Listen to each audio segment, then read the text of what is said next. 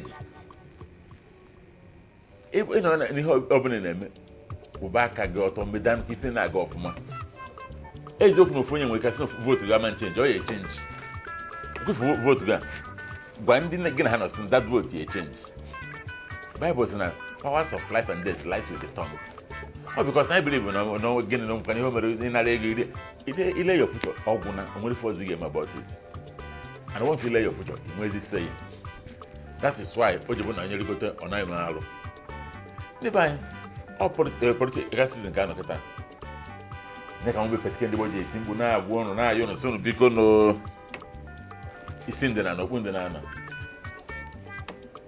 only chance anyị nwere to be relevant in Nigeria for this election. If the only chance ndị Igbo nwere to be relevant for this election, because na anyị nwere credible candidates, impeccable candidates amụrụ ife a ga-eme. The only thing opposition can say about the man bụ na ọ dị eri anyị achọrọ onye na-eri, anyị chọrọ onye na-eme ndozi. O nwere record 8 years record na Anambra State for the first time in the history of Africa. A governor na hapụ steeti hapụ ego, not only hapụ ego, ọ kwụrụ all the gratuities, kwụọ pension niile, amend all the schools, return all school to churches, now fund there every month, onye each school 20 million.